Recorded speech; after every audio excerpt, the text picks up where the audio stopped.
ایک پہلا لفظ یا آخری لفظ یا کوئی لفظ جو ہے رپیٹ کیا جاتا ہے. یہ صحیح ہے جیسے ہم کہتے ہیں اللہ اللہ اللہ اللہ اللہ اللہ اللہ, اس طرح وہ کوئی لفظ جو ہوتا ہے اس کو بار بار رپیٹ کیا جاتا ہے. تو یہ عام طور پر زیادہ تر یہ کوڈنگ ہوتی ہے شیطانوں کو پکارنے کے لیے. اس قسم کے جو تعویذات ہوتے ہیں یہ تعویذات سارے کے سارے شرکیہ ہوتے ہیں. اب آتے ہیں ان تعویذات کو ضائع کرنے کی طرف اور تلف کرنے. اگر آپ کے گھر سے کوئی اس قسم کی چیزیں ملی ہیں تو ان کو آپ کیسے تلف کر سکتے ہیں, کیسے ضائع کر سکتے ہیں. تو سب سے پہلا کام تو آپ یہ کریں کہ سب سے پہلے آپ مستون اذکار وغیرہ پڑھ لیں, آیت الکرسی پڑھ لیں, اعوذ بکلمات اللہ پڑھ لیں, بسم اللہ الذی پڑھ لیں, آخری صورتیں پڑھ لیں. یہ پڑھ کے اپنے اوپر دم کر لیں اپنی حفاظت کے لیے. اس کے بعد پھر آپ ان تعویذات کو کھولیں اور دیکھیں کہ ان کے اندر کیا ہے. تو ان کے اندر اگر اس قسم کی چیز ہے کہ جو پڑھی ہی نہیں جاتی, جو پتہ ہی نہیں چلتا کیا لکھا ہوا ہے, یا تو لکھا ہوا ہے صاف لکھا ہوا ہے قل اعوذ برب الفلق قل اعوذ برب الناس, آیت الکرسی کوئی آیت لکھی ہوئی ہے تو پھر تو چلیں صاف پتہ چل جائے گا. لیکن کوئی چیز ایسی آپ لکھی ہوئی ہے کہ آپ قرآن بھی پڑھ سکتے ہیں, آپ کو قرآن ناظرہ پڑھنا آتا ہے اور آپ اردو بھی پڑھ سکتے ہیں, اس کے باوجود وہ چیز آپ سے نہیں پڑھی جا رہی, تو بس سمجھ جائیں کہ یہ گڑبڑ ہے. ٹھیک ہے نا, یہ شرکیہ تعویذ ہے, کوئی جادوگری کا تعویذ ہے, یعنی یہ کوئی شریعت کا شرعی تعویذ نہیں ہے. تو ایسے تعویذ آپ کو چاہے کوئی عمل دے یا آپ کے گھر سے ملیں.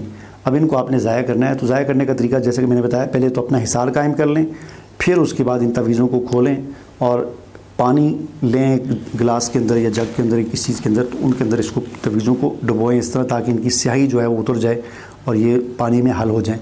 پھر اس پانی کو لے جا کر کسی ایسی جگہ پر پھینک دیں, کسی راستے میں نہ پھینکیں, کسی تھوڑی سی راستے سے ہٹ کر آگے پیچھے کی جگہ پر پھینک دیں تاکہ یہ پانی وہاں پر زمین کے اندر جذب ہو جائے, ختم ہو جائے.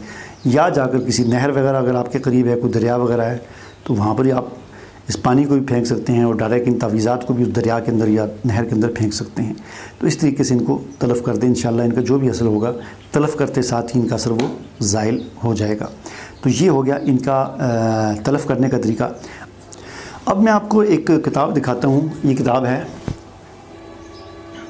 نقش سلیمانی کے نام سے یہ کتاب ہے. تو یہ نقش سلیمانی کے نام سے بڑی مشہور کتاب ہے. خواجہ اشرف علی لکھنوی جو ہے اس کے مؤلف ہیں, اس کتاب کو لکھنے والے ہیں.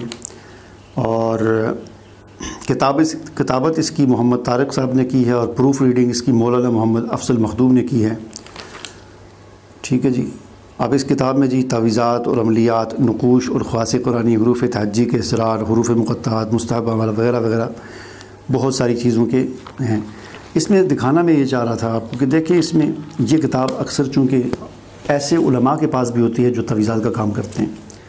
تو عرض کرنے کا مقصد یہ ہے کہ اس کتاب کے اندر جو سب سے حیرانگی والی بات ہے جو آدمی کو یعنی پریشان کرتی ہے وہ یہ ہے کہ دیکھیں کیسے حق اور باطل کو اس کے اندر خلط ملط کیا گیا ہے. ایک طرف آپ دیکھیں گے حدیث لکھی ہوئی ہے کہ حضور صلی اللہ علیہ وسلم کا کوئی مسنون ذکر لکھا ہوا ہے, کوئی دعا لکھی ہوئی قرآن کی, اور اس کے آگے کوئی ایسا عجیب و غریب کوئی نقش لکھا ہوا ہے کہ جو صاف طور پر نظر آتا ہے کہ یہ جادوگروں کا بنایا ہوا نقش ہے. بہت ساری اس کے اندر اب مثالیں, اب اس میں آپ کو کیا کیا دکھاؤں, بڑی عجیب عجیب چیزیں اس کے اندر بھی موجود ہیں.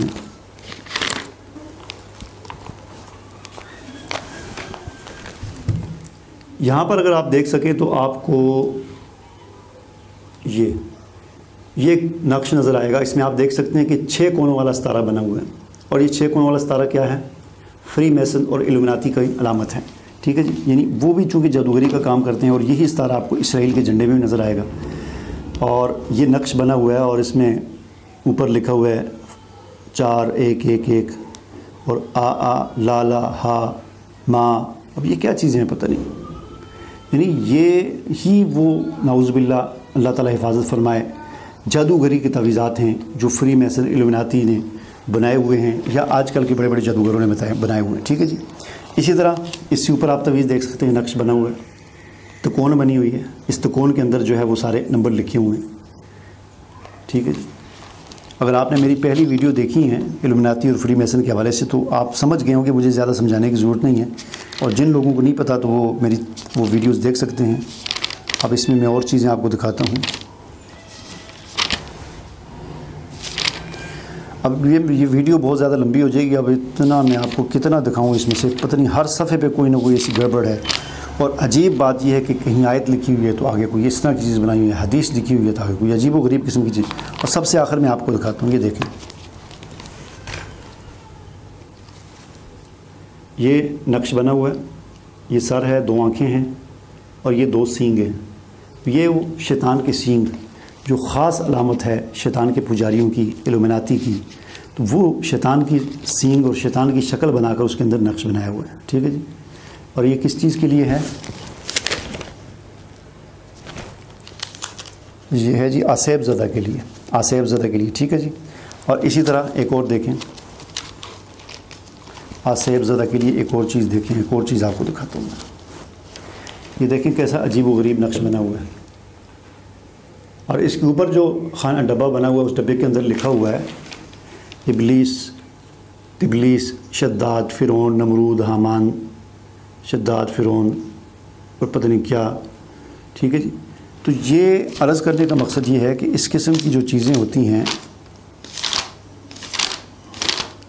ایمان لے آتے ہیں اس پر، اور اس طرح کی چیزیں خرید کر اپنے پاس لے آتے ہیں، اور پھر اس میں سے دیکھ کر لوگوں کو یہ شرک دیتے ہیں، اور لوگ اس شرک میں مبتلا ہوتے ہیں، اور وہ بھی گناہ گار ہوتے ہیں اس شرک کو کرنے کا۔ تو اس سے اجتناب کریں، اپنے آپ کو بچائیں، قرآن و حدیث کی طرف آئیں، اللہ کے رسول کی طرف آئیں، اللہ کے دین کی طرف آئیں، اور ان چیزوں سے اپنے آپ کو بچائیں جس چیز کا کوئی ثبوت ہی نہیں ہے جس چیز کا۔ تو مجھے امید ہے کہ جو چیز میں آپ کو سمجھانا چاہتا تھا وہ آپ کو سمجھ آ گئی ہوگی۔ مجھے اجازت دیجیے، اللہ حافظ۔